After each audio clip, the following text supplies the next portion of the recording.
So I'm hitting record now. Again, good afternoon, everyone. Thank you for participating today, attending this 6 out of the 6 webinars in our webinar series for FTA's new recipient onboarding pilot program. So this is a kind of wrapping up and complementing the systems access presentation that we had yesterday. Today we'll be focusing on the Transit Award Management System, TrAMS, which you will soon learn a lot about. It's a really, really important tool as part of the grant making process and reporting process. So we will post this recording and we'll post the slides after the fact. This presentation has a number of resources as well, so you'll be able to access that. Just up front, again, the disclaimer, the presentation does not have the force and effect of the law. It is not meant to bind the public in any way. So just as a reminder to all recipients and grantees and sub-grantees, I should say, please refer to FTA statutes and regulations for applicable requirements and regs and laws. Getting into the agenda, so same kind of run of show as of all the other presentations. We're going to start with just an introduction to the webinar series, a quick overview of this topic and how it fits into this larger process and how you engage with FTA. And then my colleague Ebony DeShields from FTA's Office of Program Management is actually going to do the presentation on the TrAMS system. It's going to be followed by a Q&A session. As has been the case with the previous webinars, in order to participate and ask questions, Zoom does have a Q&A tool, and so you just pose the questions there, and we'll answer them after the presentation during the Q&A session. So feel free to send them in at any time, and we'll cover them at the end. There's going to be a quick 2-question poll during the Q&A as well. That is how you participate and pose questions to the panelists, hosts, for the Zoom webinar. Okay, so just about the Federal Transit Administration. So I know many of you have heard this spiel about, well, I believe the 6th time for a lot of you, if you've been able to attend all the other webinars. FTA is basically an operating administration within the federal U.S. Department of Transportation, right? FTA is one of the administrations alongside federal highways and railroad. And our mission is public transportation. We provide financial and technical assistance to public transit systems. That includes buses, subways, light rail, all types of public transportation modes. We also oversee safety and then help develop technology and research. And our mission is essentially improving America's communities through public transportation.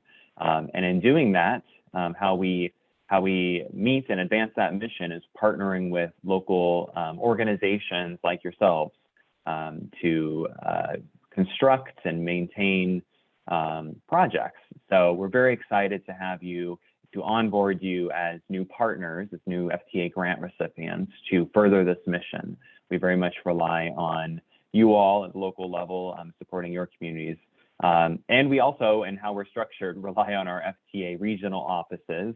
So FTA obviously has a headquarters based in Washington, D.C. And then we also have regional offices. And so these are the people who you will work with more closely as you kind of get brought up to speed and onboarded as part of being an FTA grant recipient and then receiving your funds and then oversight and reporting. And so there's 10 offices spread throughout the country.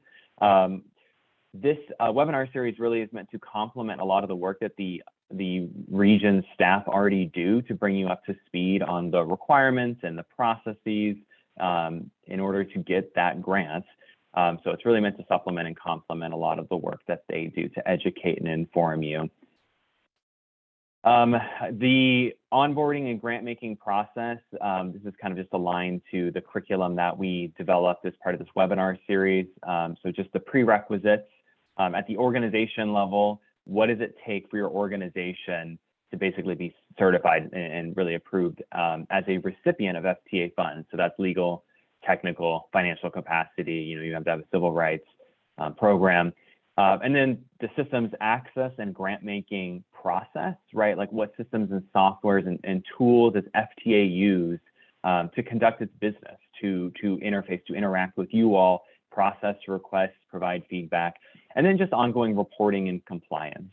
And within all of that, obviously, there's the organizational requirements, and then there's requirements that are specific to projects, right? Federal requirements like NEPA, environmental law, and then just the general reporting requirements and more of that transactional actions that take place in terms of providing grants and giving an award.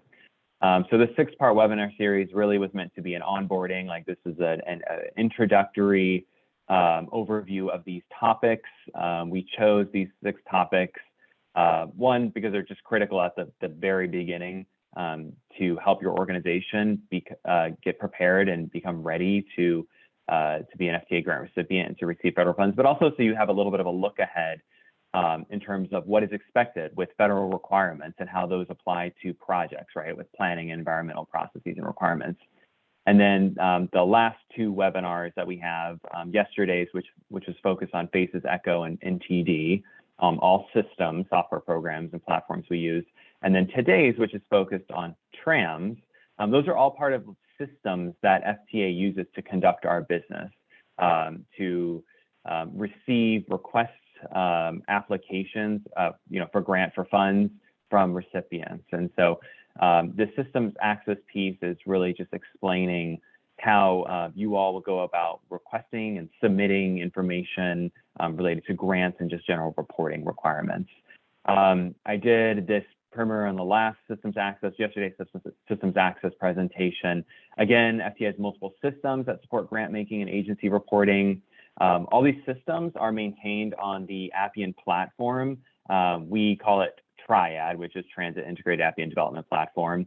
And this is just a screenshot of what it might look like if you were to have all of the user management and access permissions for each one of these little tiles here. So these are all different software programs that FTA uses and that you all may or may not have access to either at the organization level or just at the individual user level. And so we are basically, the systems access intro is to provide an overview of FACES, which we talked about yesterday, which is the user management feature, right? Who has access to these different tiles and software. And then we went over Echo Web, which is more about transactions, requesting payment, and then in TD, which is National Transit Database, and that's that reporting function of your assets. So today's presentation, again, is TrAMS, and I am joined by my colleague, Ebony, and I will transition actually over to her now to go through her presentation. Oh, all right. Thank you, Rob. Greetings. My name is Ebony DeShields. I work with FTA's Office of Program Management. This is just a basic introduction, mainly with information on how FTA and its recipients use TrAMS. So first, the session topics. I'll give you some brief background information on TrAMS and how we use it. I'll cover some major modules in TrAMS, which will kind of tie in some of the information that you've heard in the previous webinars. I'll explain the TrAMS user roles and their respective responsibilities. I'll show you some example TrAMS records and provide some resources to help you use TrAMS. So first, what is TrAMS? The Transit Award Management System, or TrAMS, is a web-based tool developed to allow recipients to apply for federal funds, manage their programs in accordance with federal requirements, and provide FTA the ability to oversee the distribution of funds all in one place.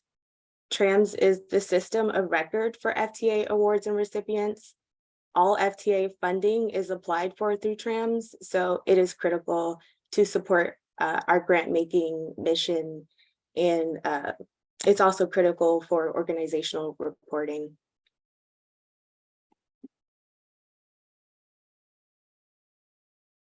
So a little bit about TrAMS and other systems. TrAMS integrates with FACES, of course, which provides user management for TrAMS. TrAMS also syncs with sam.gov to import organizational information, and TrAMS feeds data data on awards to usaspending.gov so that the public can see how the funds are being used. And TrAMS also pulls financial data from ECHO. Transactions like disbursements, refunds, and unliquidated balances are available on some TrAMS screens and reports.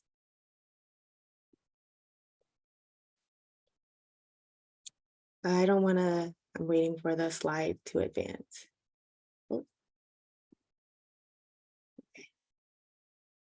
So on to TrAMS modules. These are some of the things recipient users are responsible for in TrAMS. As it pertains to applications and awards, recipients are tasked with adding projects with detailed descriptions of activities to their applications, adding activity line items with financial information about how and when funds will be used, adding environmental determinations, completing federal financial reports and milestone progress reports. There are also post-award activities like creating amendments, budget revisions, and closeouts. For recipient organization management, recipients can complete their annual certs and assurances in TrAMS, manage civil rights program compliance, complete DBE reports, update fleet status, and maintain recipient documents, all in TrAMS. There's also functionality to generate reports on all of these activities so you can better track the goings on with awards. This slide shows the basic process that TrAMS follows from the applicant creating an application to executing the award. TrAMS uses tasks to assign work to certain users at specific points in the application workflow. Basically, the actions you're allowed to complete in TrAMS are based on your roles. If you look at the example workflow, there are certain actions to be performed by the applicant in times when FTA steps in to review the application. The next slides will cover roles so you can kind of get an idea of the role access users in your organization might need. So I started with the user manager role because it's probably the most important TrAMS user role. TrAMS user managers are tasked with managing the role assignments for each user in your recipient org. They create new accounts, add and remove roles as necessary, deactivate accounts, and also recertify roles. They're also tasked with managing recipient profile information like points of contacts.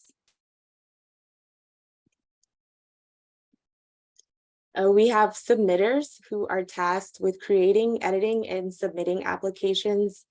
These users also initiate any post-award activities like amendments and budget revisions. There is the official role. These users execute grants and cooperative agreements and certify the annual CNAs. There's also the attorney role. These users prepare and submit any legal documentation and certify the CNAs along with the official. I grouped these roles together because they require approval from FTA. So when requesting the role, your user manager will be prompted to upload some supporting role documentation for FTA to review. So these are the last of the TrAMS roles. The developer role, the developer has similar responsibilities to the submitter. They just can't formally submit applications to FTA when it comes time. Civil rights users are responsible for upkeeping the organization's civil rights program compliance and completing and submitting DBE reports. FFR reporters complete federal financial reports. NPR reporters prepare and submit milestone progress reports. And read-only users, like the name suggests, they just have read-only access to a recipient organization's information. So TrAMS stores records for applications and awards, projects, recipient organization, and the DBE reports. To view any record in TrAMS, just click on the hyperlink. This is an example recipient organization profile. The TrAMS profile information at the top of the screen is completed by FTA when your recipient account is created. But the SAM profile information and locations that you can see in the grid at the bottom of the screen, those are pulled directly from sam.gov. So any changes that need to be made to this information have to be made directly in sam.gov.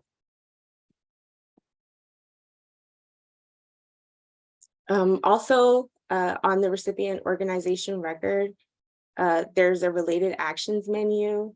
Here's where users can manage recipient documents, manage the civil rights information, complete annual certs and assurances, update POC and union information, and sync your recipient organization with SAM.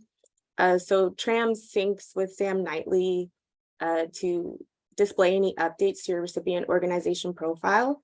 But if you make any updates after, let's say if you get in the office the next morning, you can use this sync recipient organization with SAM so that you can display any real-time updates.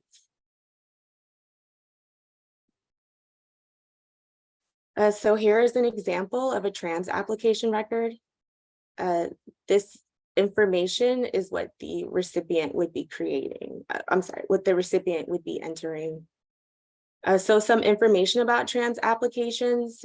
There's a naming convention. If you see at the top of the screen, this is what we call a FANE, or an application number. It consists of the state acronym, the fiscal year that the application was obligated, the sequence number. So this would be the 14th application for the state of Florida, and then the amendment number. So should this this award be amended in the future, the amendment number would go up. There's also a status bar, which kind of shows the progression of the application through the workflow. You can also see that in the application details. So some information that the applicant is responsible for entering is the application executive summary that just briefly describes the general purpose of the award. There's also application details that need to be answered, like the type of financial assistance, so a grant or a cooperative agreement, and whether or not pre-award authority was used. At the bottom, there's the award description, and that information is actually fed to USA Spending. This allows the public to kind of see how funds are being spent. This is where the applicant can describe the goals, high-level description of activities for the project, and things like intended beneficiaries. So your first stop when looking for TrAMS information is FTA TrAMS public website, is the FTA TrAMS public website. It provides resources, guidance, and trainings to help you use TrAMS. Important announcements and updates are also posted on the site as well. There is also the TrAMS recipient user guide, which is your primary reference document to help you with TrAMS navigation. It has step-by-step instructions, and it also has pictures to help you follow the screens. Finally, there's the FTA application help desk. That's your first point of contact for technical support. So if you have any issues using the system, I have their contact information listed on the screen. One important note, whether by phone or by email, just mention that you need TrAMS help. That way they can better assist you since they manage all of FTA's applications. And then also be prepared to provide your name and your TrAMS recipient ID, which is that 4-digit vendor ID. Provide a description of your issue, and then if you're reaching out by email, be sure to include screenshots because they're always helpful.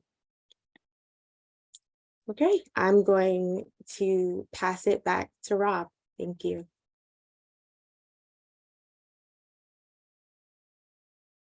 Thank you, Ebony. This overview of TrAMS. I mean, as I mentioned at the beginning, this is a really critical tool and very helpful tool, and really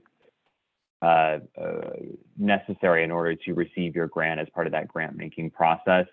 I think many of you saw earlier in the presentation, there was a slide about the different modules and really kind of the different functions and actions and processes that take place within this system. And you'll recognize that many of those things actually are the same kind of topics we talked about in other webinars as part of this webinar series, right? Things like DBE and civil rights program.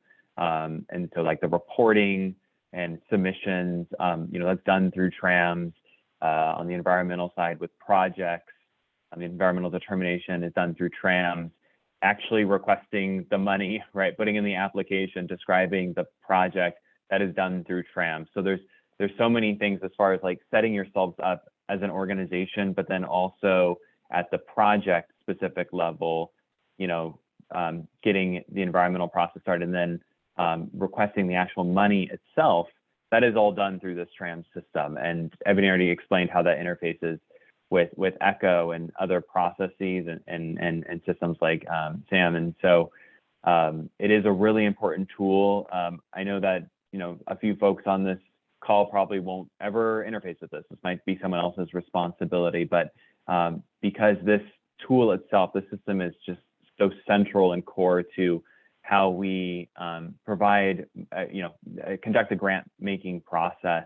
We wanted to do just a separate standalone webinar related to TrAMS. And again, this is just the onboarding webinar. There's information online that actually walk you through like step by step how to navigate through the system. There's a lot of really great resource materials. So I'd highly encourage folks, if they have any questions about like, what is this page and what is this task or this button within the system? What does it do and what does it support? And who would have access to that? That information is in all of the wealth of like reference materials that are available online. So anyways, I just wanted to say that, to highlight once again, just how critical this system is to actually getting your money. I think we can transition to the Q&A. And so feel free to send in any questions. I guess I'll start with, let's see, the first one would be, well, this is an easy one. Is training available online? Yes, the FTA TrAMS public website has recorded demos, webinars, and even PDFs that you can find helpful. TPM is also working on updating the trainings to keep current, just with the TrAMS system updates. Can my organization have more than one user manager for TrAMS? It's actually recommended to have more than one user manager just to cover any issues that may happen. I remember a time that an organization urgently needed to execute a grant, but the only user manager was on leave, so they were held up. So it's best to cover your bases if you can.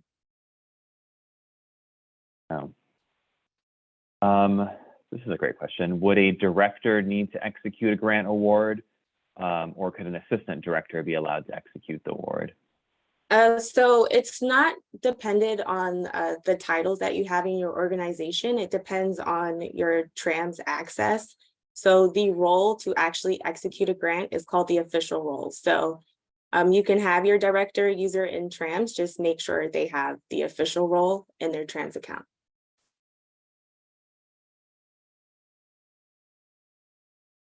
Okay. And then how do I get access? I guess is this question. What do I need to do to get access to TrAMS? So you first need an account set up in FACES. You'll also want to set up your login.gov account, which is just used to keep your account secure. So once your account is set up in FACES, you'll get an email letting you know that your account has been created. The email will also have a link to TrAMS. Once you click the link, there's another link, which is the non-FTA user link. Click that, you'll be redirected to login.gov. Then you'll automatically be signed into TrAMS. It sounds complicated, but once you get the hang of it, it'll be quick. So there's a follow-up question to the one right before that question related to who can basically execute the grant award. does it need to be the director or not?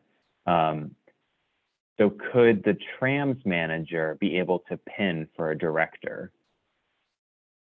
So in TrAMS, you can have more than one role. So if you happen to be a person in your organization that wears many hats, you can have the user manager role and you can have the official role. I think that's what the question was getting at. Can a user manager also pin? You can't pin in lieu of someone. You can't share accounts or do it on someone's behalf, but you can have your user manager add the role to your account as well.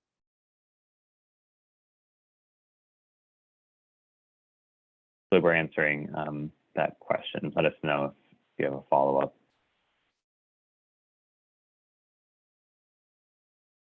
Okay, here is a, it's related kind of follow-up.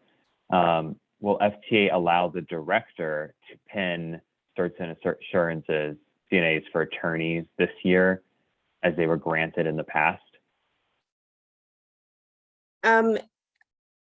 I believe so. You would have to check with your FTA representative for policy guidance, but from a technical TrAMS perspective, you can also add the attorney role to your account, and you can pin the affirmation of official and affirmation of attorney in TrAMS.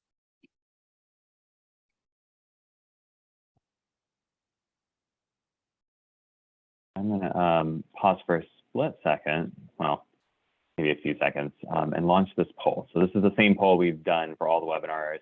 It's really helpful to get feedback, as we roll out this new pilot webinar initiative, which we've never done at FTA, kind of at a national level. We obviously want to cater it to the range of audiences and their experience working with FTA and our requirements. So the first question is simply, did today's presentation improve your understanding of these topics? And it's basically yes, greatly improved, yes, moderately improved, slightly improved, or did not improve. And then second, did today's presentation provide an adequate level of information and detail as an introduction to these topics? So it's basically yes, good level of detail and information as an introduction. No, did not provide enough information or detail, or no, provided too much information or detail. Leave that open for another 10 or so seconds. While I also check the Q&A. Okay, so there's another question. What if the signer is an elected official who may not be reelected? Can this role be changed yearly or more?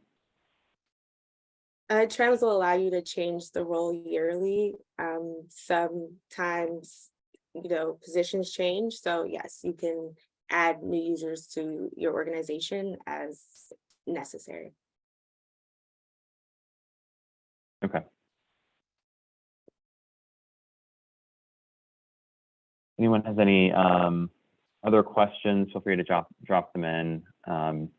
Again, probably said this 3 or 4 times. This is being recorded. We'll put the recording as well as the slide deck on the FTA webpage. In the last webinar, I sent out a few links in the chat, specifically to the YouTube videos, but we are looking to put those actual links onto the FTA website. So we're just going to send out a mass email. This, concludes the 6-part webinar series, and here's some reference materials. Here's the link to the recordings, and here are the additional reference items, including the slide decks themselves. And with that, it looks like, oh, nope, we have one more question, sorry. Can you have more than one official? Yes, you can have more than one official.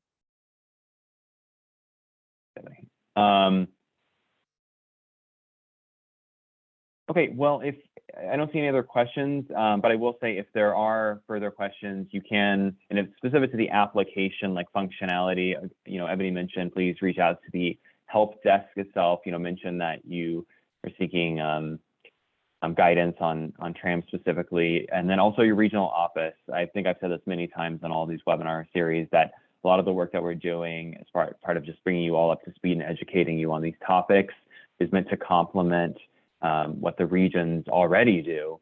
and trying to guide you through this process. We totally understand that there's a lot to absorb. There's a lot of requirements and there's many steps, but we are here, to assist you and help guide you through that process. So with that, I just wanted to thank you all for participating in this pilot initiative. We hope it's been valuable and informational to you, and please keep an eye out for that follow-up correspondence so you can access the recordings and the slide decks themselves. With that, thank you again, Ebony, and to the FTA team for supporting the curriculum development and kind of execution of this series. And for everyone else, keep an eye out for future webinars and topics. And to that end, if you have any suggestions or ideas on specific topics that you feel could use an additional deep dive or just a totally different topic that wasn't covered as part of the 6-part series, we are very receptive to preparing that curriculum and delivering it. So we definitely appreciate any input, feedback, suggestions. We are here to hopefully make this as efficient and painless as possible to you all. So thank you again for being a partner, and we look forward to working with you. Have a nice day, and I'm going to end the webinar now.